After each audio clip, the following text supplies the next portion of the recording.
2004, the Cassini space probe approaches the ringed planet Saturn and its 56 moons. It discovers something almost unimaginable.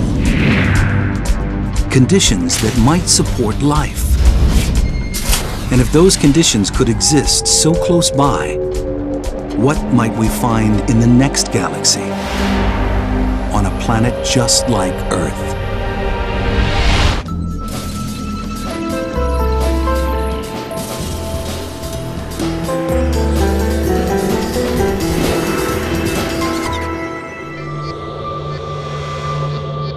For millennia, we humans have looked to the skies and wondered whether we're alone in the universe.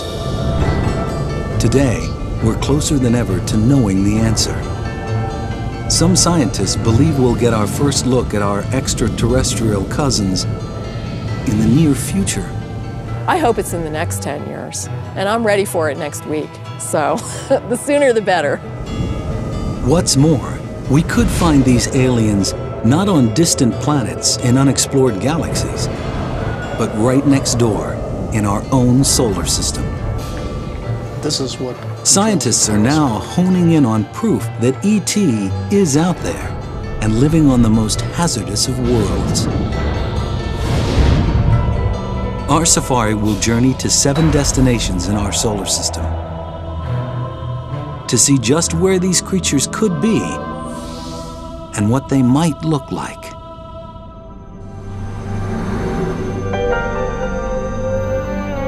These exotic lands are unimaginably harsh.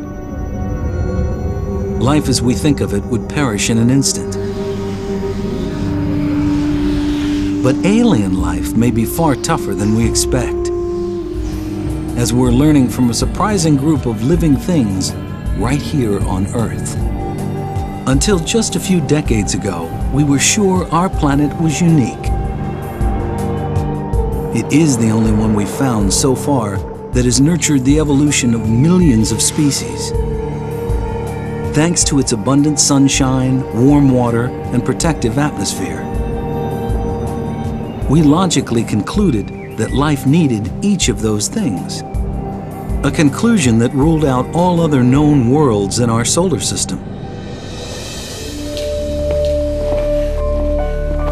But then biologists began combing some of Earth's darkest and coldest places. And to their surprise, they found living, breathing creatures.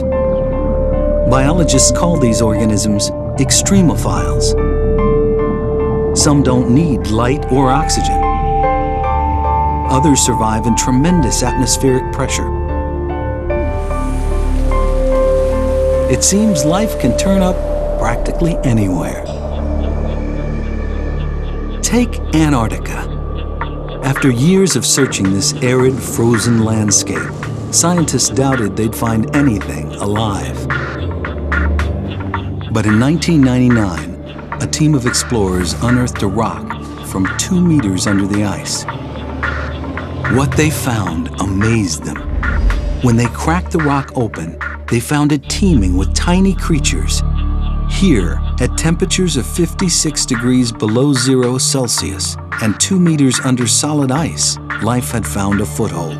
biologists have been increasingly discovering life, not kangaroos, but, simpler forms of life that live at very cold temperatures, very high temperatures, very great pressures, even in places where there's sort of a high degree of radiation. It turns out life is able to live in a much wider variety of environments on our own planet than we used to think. And if life can survive extreme conditions, not just here at home, but elsewhere in our solar system, think of what that would mean.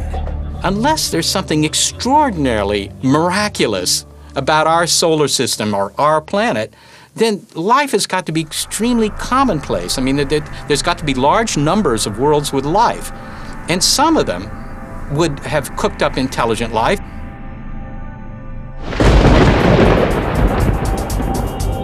In the beginning, we were once all extremophiles. Our Earth was as deadly a planet as any. Over the first billion years of Earth's existence, cosmic debris pummeled it mercilessly.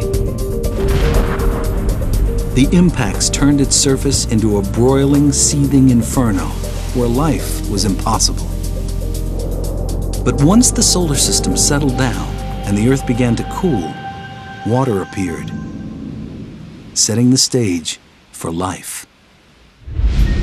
In 1953, researcher Stanley Miller proved in a lab experiment just how easily life on Earth got its start. He combined water with hydrogen, methane, and ammonia, components of the early Earth's atmosphere. Then he zapped his solution with an electric charge to simulate lightning. His results shocked the world.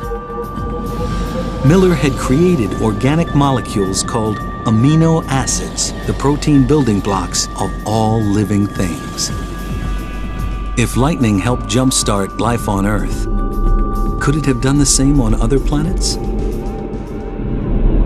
Galactic probes have now found the ingredients in Miller's experiment throughout our solar system, including one essential to life.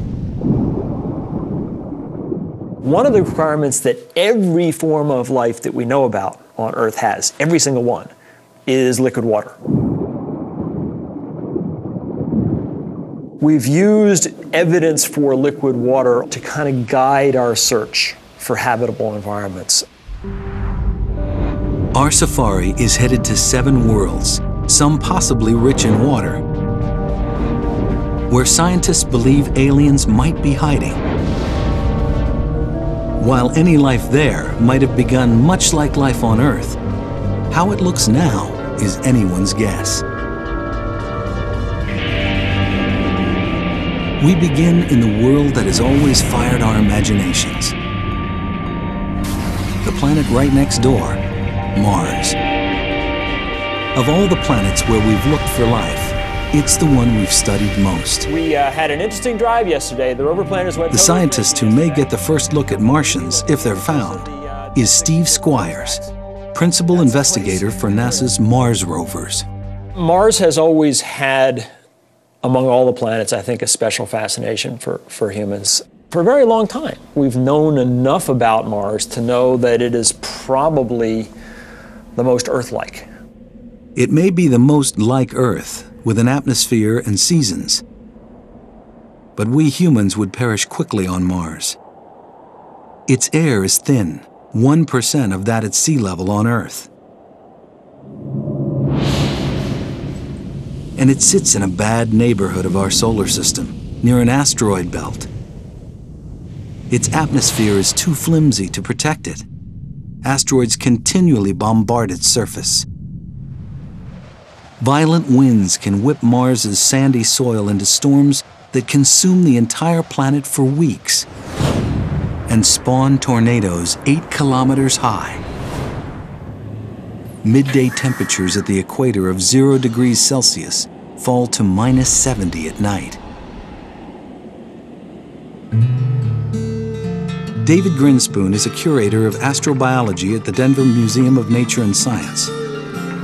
As he sees it, Mars would be warmer if it weren't a planetary runt.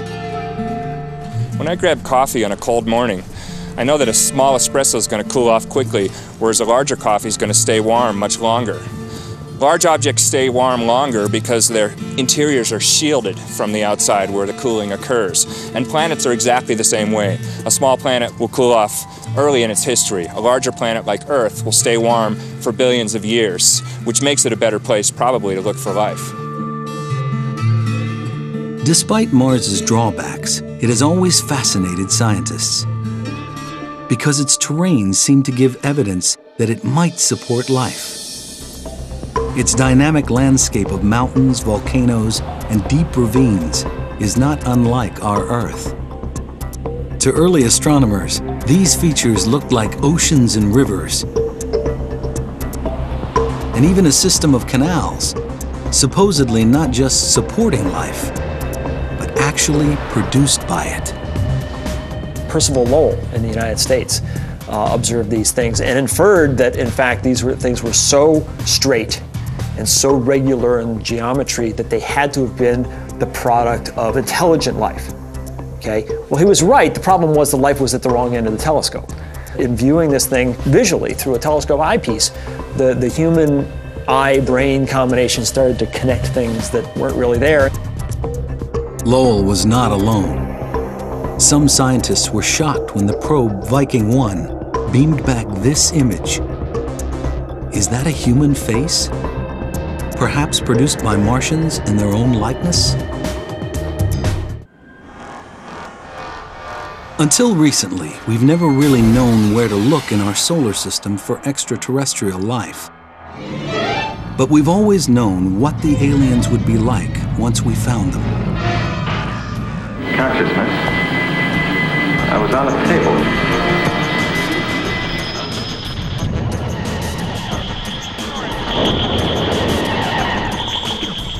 Usually there's more than a hint of the Earthling in our aliens. What's his appearance here mean? Hostile or lovable, they tend to resemble mutant images of ourselves. As a senior astronomer at the Search for Extraterrestrial Intelligence Institute in California, Seth Shostak has spent his career listening for the radio waves of a distant alien society. There's no reason to assume that they're going to look like us or even think like us or behave like us or have language. You know, you just have to look at the variety of life on Earth and you see that, you know, nature can come up with lots of different forms. But if there is life on Mars, how could it survive in such extreme conditions? Since the 1960s, scientists have sent dozens of probes to the Red Planet. The first pictures of the barren landscape quickly dashed any hope of finding intelligent beings. But what scientists did see startled them. Though there's no evidence of Martian-made canals, there are signs that Mars actually may have had water. Some think the angry red planet might once have been blue. You just have to look back a couple of billion years, 3.5 billion, 4 billion years ago. Mars had a thicker atmosphere, had water on its surface clearly. Maybe it developed life. And as it slowly went bad, you know, the life had to adapt. Life may have adapted, not died off, because some liquid water may still exist underground. But with no surface water, frigid temperatures, and ultra-thin atmosphere, Mars is a planet only one kind of creature could love, an extremophile. Extremophiles thrive in the cruelest of places. To see where they might lurk on Mars, we head to the Valles Marineris, a massive rift in Mars' surface, 20 times wider than the Grand Canyon in places, and almost as deep as Mount Everest is tall. Lakes may have once flooded this valley, and those lakes could have hosted life. As the water dried up, life could have evolved to cope with the harsher environment. We won't know what these extremophiles are like until we find them, but they may resemble creatures that exist in extreme places right here on Earth. An unusual team of biologists called astrobiologists study Earth for the kinds of life we may find in outer space. Astrobiologist Rocco Mancinelli is on the hunt for Mars's extremophiles. If it went beneath the surface, and some of it undoubtedly did, then what happened to it? Well, it formed brine pockets. So what kind of organism can live in a salty brine? A salt-loving organism.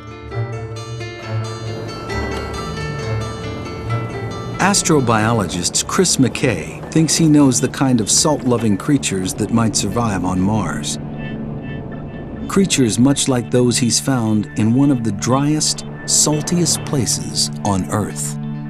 The fundamental challenge to life on Mars is, in a sense, the fundamental challenge of life here in Death Valley. It's dryness. That is the hardest thing for life to adapt to.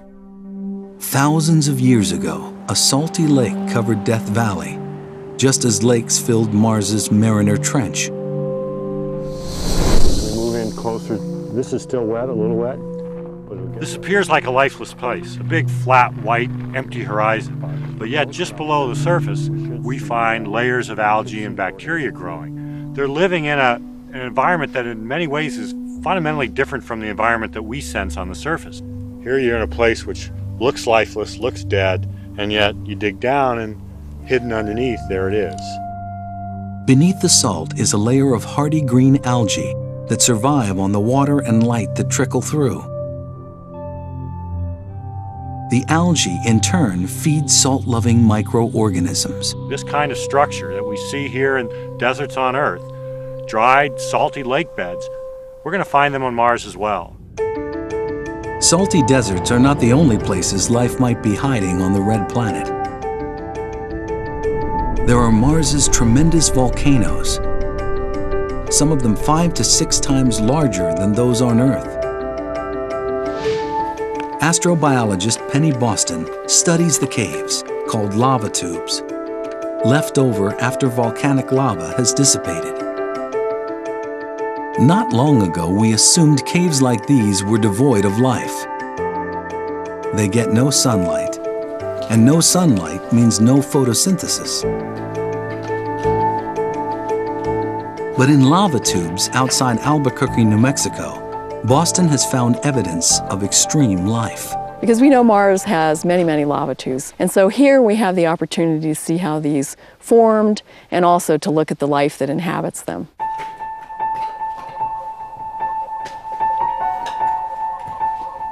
The extremophiles Boston has found appear to be thriving.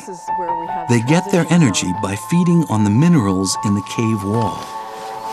So here we're up close to the wall, and you can see these white patches here growing against the black basalt. And each one of these is like a major city for these little guys. They're all nestled in these little pockets in the basalt. And so these guys are permanently adapted to these freezing temperatures. They never see any light, and they get what they can find in the environment. Are there creatures like these in the caves below Mars's volcano fields? Boston thinks so. We are going to find life, and I just hope that I live a long and healthy life so that I can still be around to see that. We may already have had our first glimpse of Martians, not from our visit to their planet, but from their visit to ours. 16 million years ago, an asteroid slammed into Mars and propelled a 2-kilogram rock into space. Amazingly, that rock sailed to Earth and came to rest in Antarctica. Inside, NASA scientists David McKay and Everett Gibson were amazed to spot the outlines of fossils. Water has carved small tunnels in the rock. And in these tunnels, McKay and Gibson found what they believe to be evidence of bacterial life. These are little microbes, and they're dead, and they're fossils, or in some cases, we don't even see the forms. We see the footprints or the evidence that they were there. Life from Mars?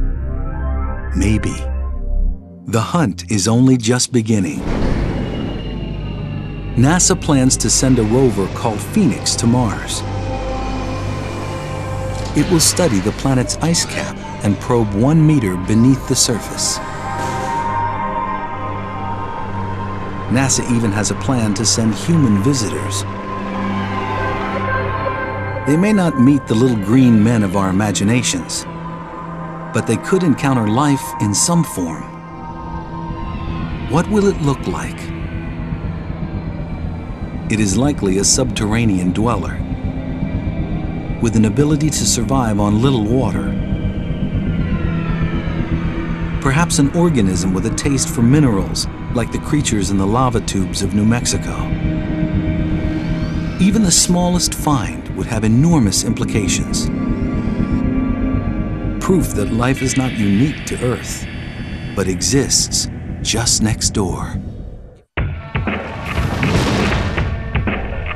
Our safari to the places in our solar system likely to harbor alien life now takes us past the asteroid belt on the far side of Mars. Here, Jupiter reigns. But this planet, the largest in our solar system, is fairly hostile to life. Thanks to its toxic gases and overpowering gravity.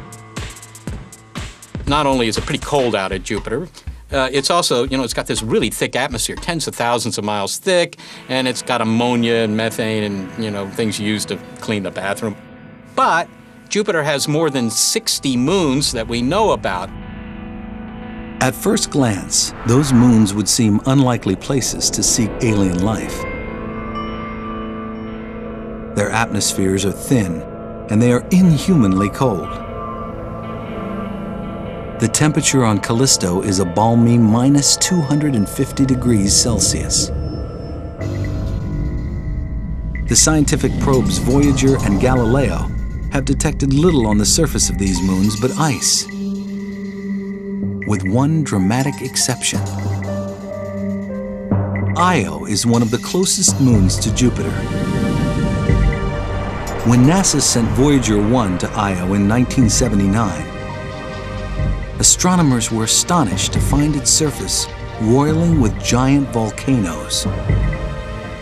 Io is the most volcanically active place in the solar system, just spewing volcanic material from its surface all the time. What could be heating the interior of this frigid moon? Amazingly, it's the force of gravity from Jupiter.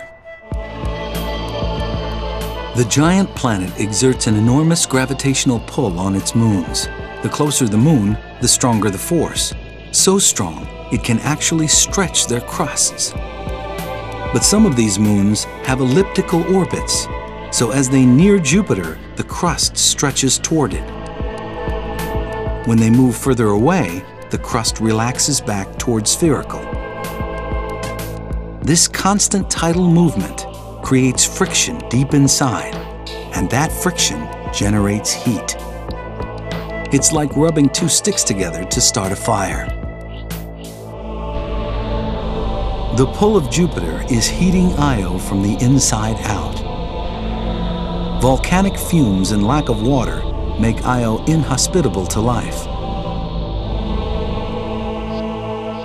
But Jupiter's other large moons are more distant, close enough for Jupiter's gravity to warm them from within, but distant enough to remain calm on the surface.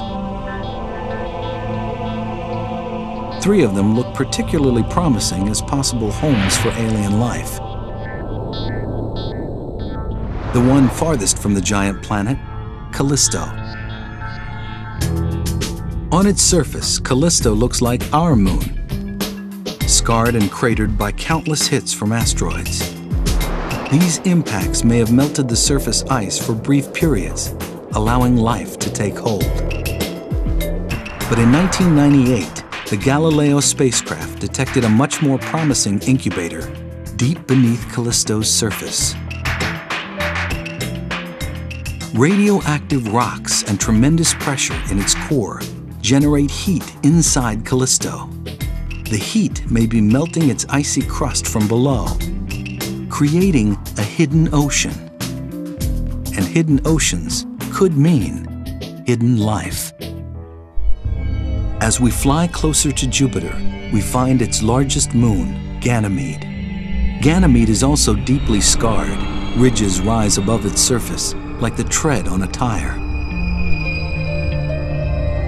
Those bright spots are craters, as big as 5 kilometers across, likely lined with frost. But these photos offer the most compelling clues to where life here might hide. They show flowing glaciers. Glaciers that resemble those on Earth. Ganymede's moving glaciers could also be signs of heat within. So, like Callisto, Ganymede could also have a hidden ocean, buried beneath as much as 200 kilometers of ice. The third moon on this leg of our safari is the most intriguing. It's called Europa, and of the three, it resides closest to Jupiter. That proximity to the giant planet means Europa's core may be very hot, far hotter than Callisto's or Ganymede's. But its surface remains frigid, a potent combination for life, since there could be a temperate zone where they meet. Mammoth fissures scar Europa's thick crust of ice, a sign that ice is always shifting. On our own planet, we see the same cracks in the ice sheets covering the Arctic Ocean.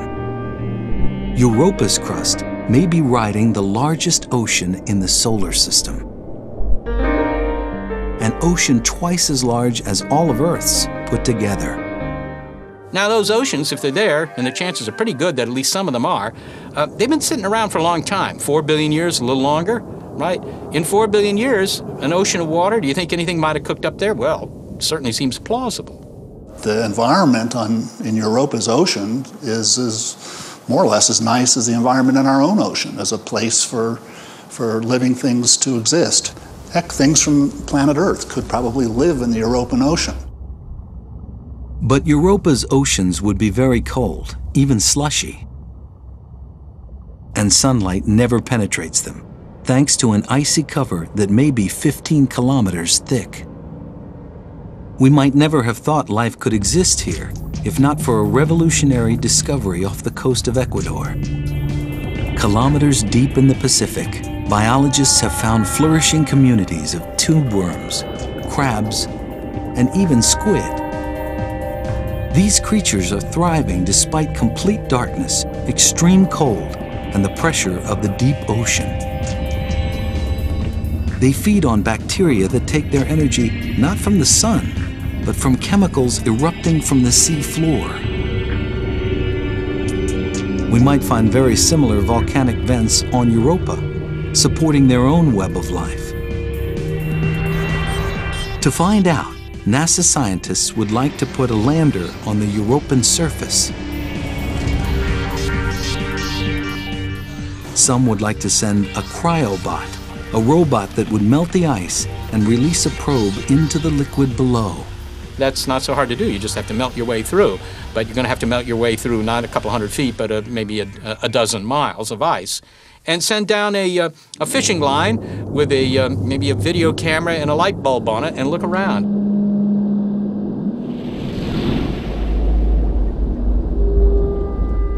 In all that water, we can't rule out the possibility that very simple life forms have evolved further.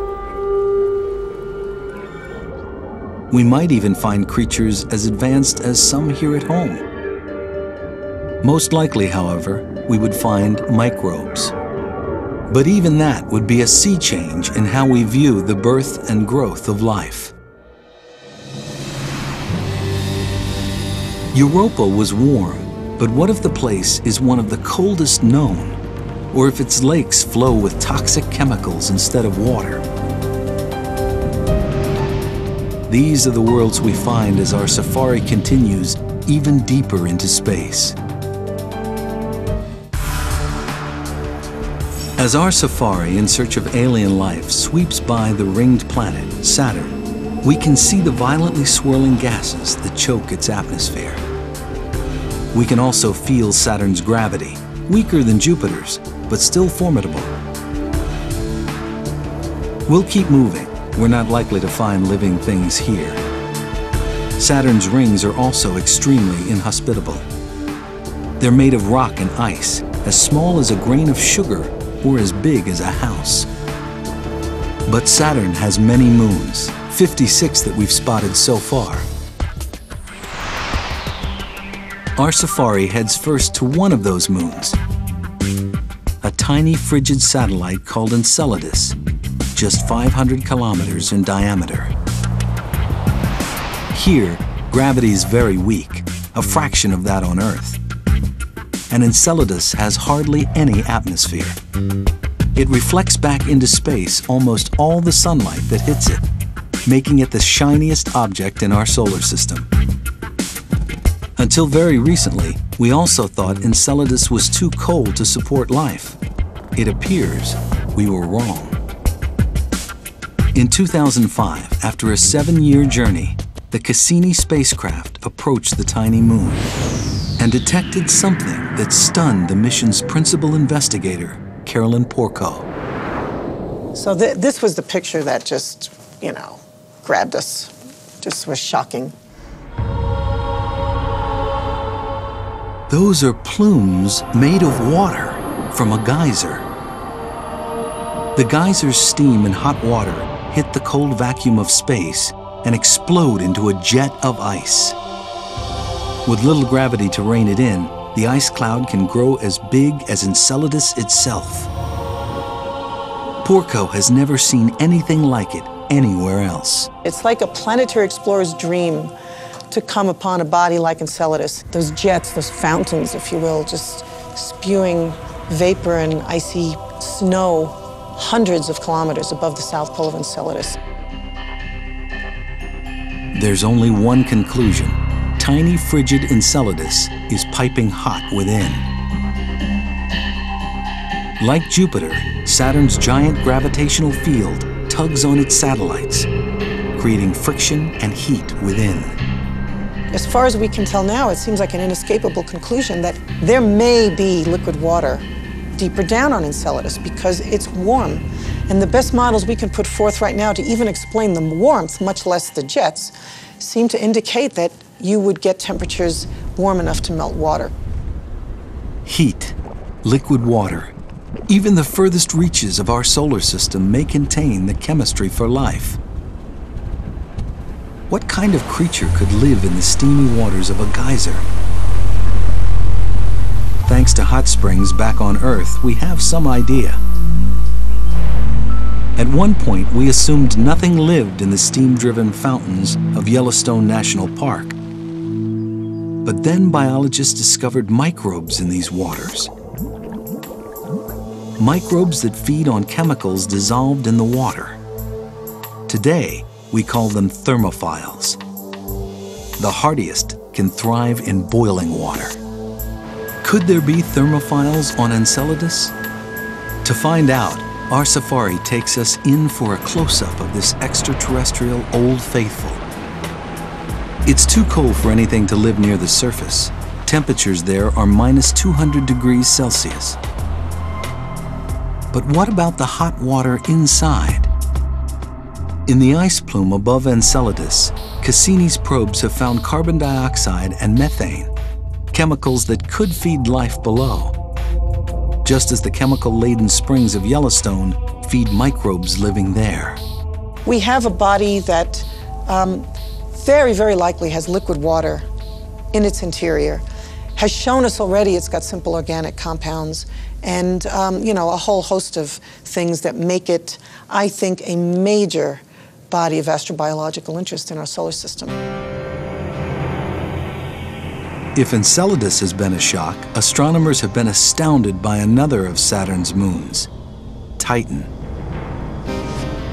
It may be the unlikeliest to harbor life. Titan gets only a limited amount of sunlight, about 1,000th as much as Earth. Probes sent to Titan have detected ice, but no liquid water. And at temperatures of -200 Celsius, that ice is as hard as stone.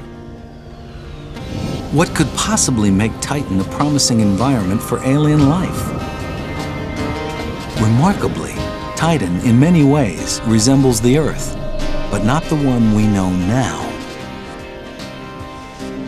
Titan has turned out to be the body fantastic in the Saturn system, which is long suspected of having an environment at the surface, not only similar to the kind of environment we find here on Earth, even, believe it or not, similar to the kind of environment we had on Earth before the emergence of life. Titan intrigued Carolyn Porco's team so much, they directed the Cassini spacecraft to send a probe there in 2005. It was the most distant surface mission ever conducted. The probe saw just ridges and plains. but a later flyover by Cassini spotted a shoreline. Soon thousands of lakes came into view. At least one bigger than the Great Lakes of North America. It's the first time we've ever detected liquid on the surface of another celestial body. Kind of looks like Minnesota, except the lakes are not water, they're liquid natural gas. But liquid natural gas is a liquid. And that's not snow, those are methane flakes. Like Earth, Titan has weather, but it's of a rather psychedelic kind. There are even methane hurricanes. It's not water, it's methane doing all the exact same things. Raining, evaporating, flowing in rivers. So you have something that is basically doing what water does on Earth, on Titan, only it's methane. A similar scene may have existed on Earth 4 billion years ago, making scientists suspect that Titan could also be an incubator for life. Chemistry does go on. At those cold temperatures, it's really slow. But Titan has had 4 billion years in which to do some chemistry, and maybe in that period of time, maybe something is cooked up. It would have to cook up without liquid water, something we've never seen before. But scientists aren't ruling it out. The substitute could be the methane so abundant on Titan.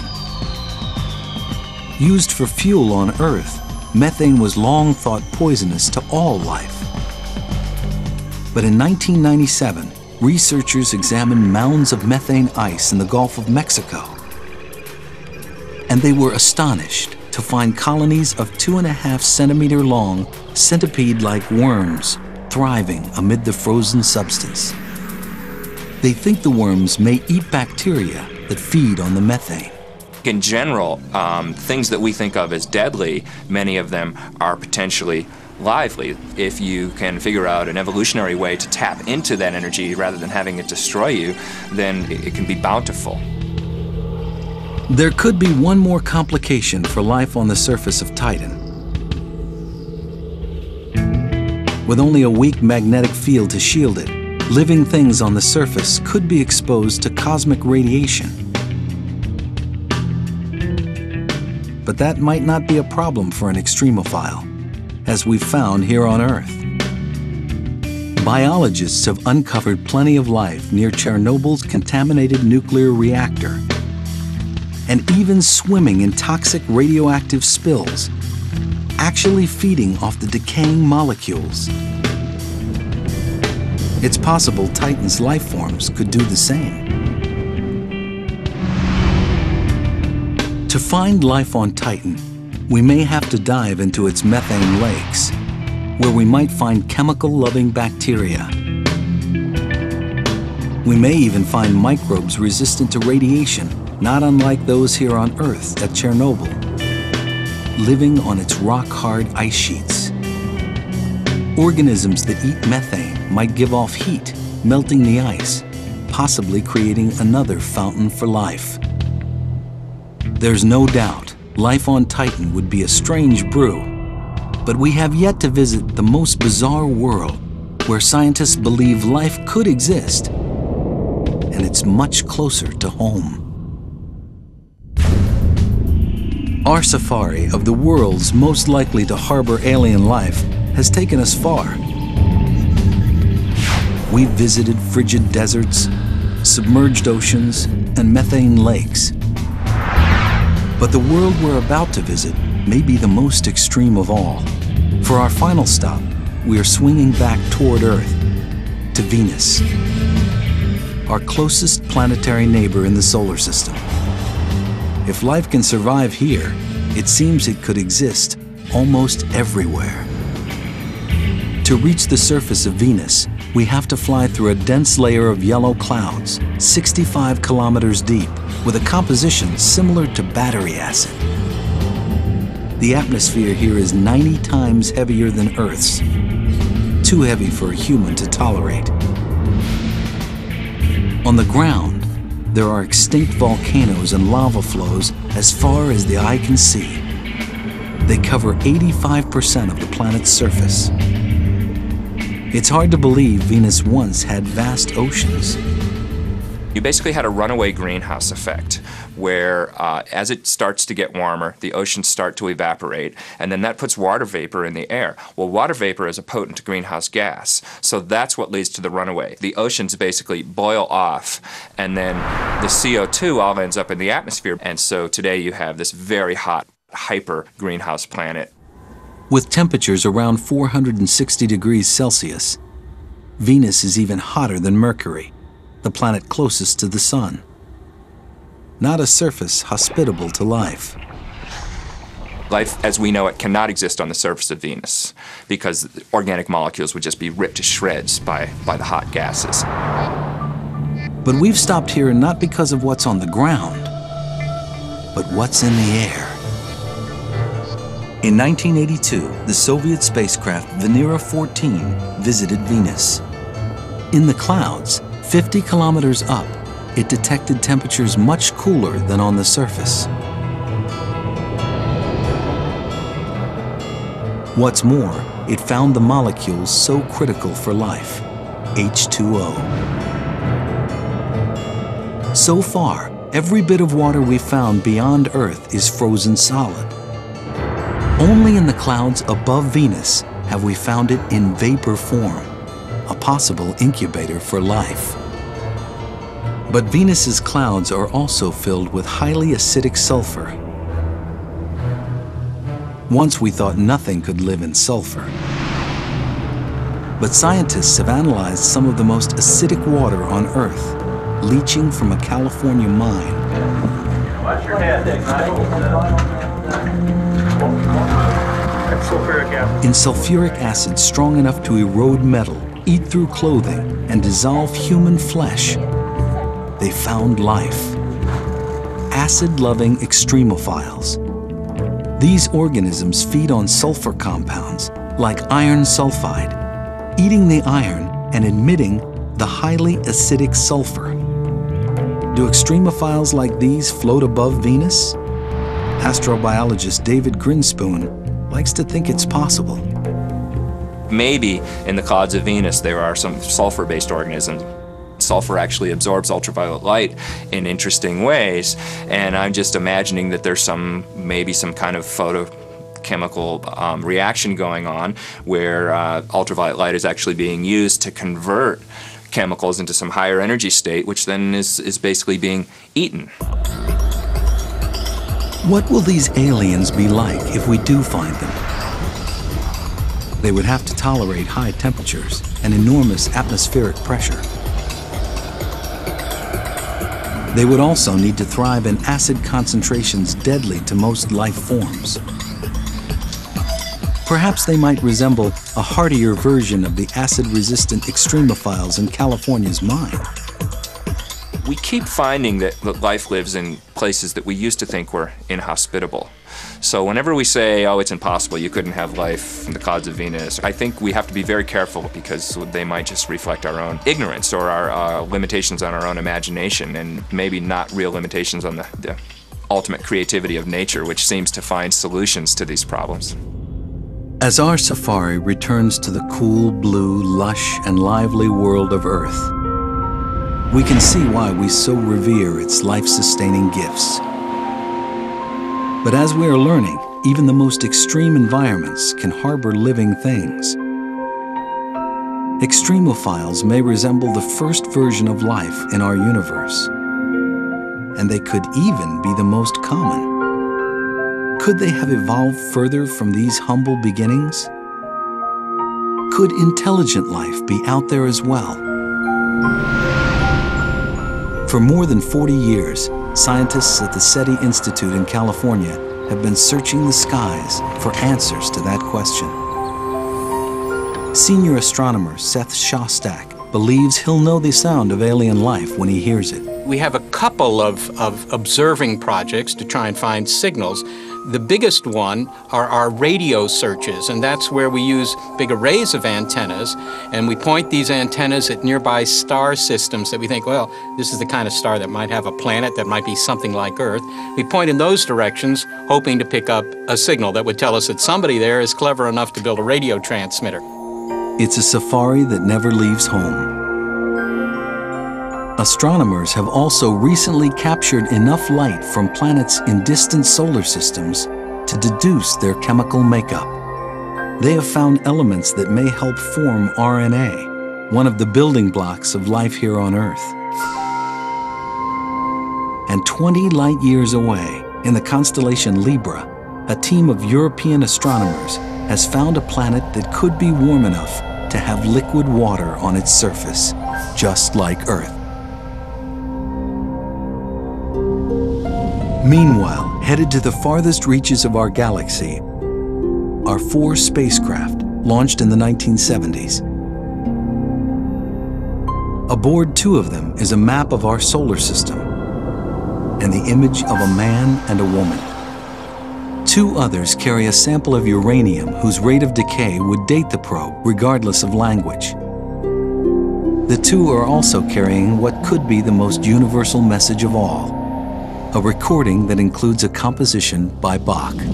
Just don't expect news anytime soon. These intergalactic postcards from Earth will take 80,000 years to reach the nearest star. Our search for life beyond Earth has only just begun. There are billions of planets yet to be explored.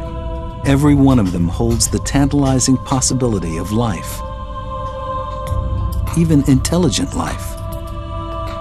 Just in the face of this enormity, the idea that we're the only game in town, it just doesn't seem reasonable. I think the question of whether we're alone is profoundly important for human beings in general. If you're aware, you really have to ask that question. Somewhere in a galaxy known or unknown, something or someone could be looking out into space, peering at the Milky Way and wondering, is there life out there?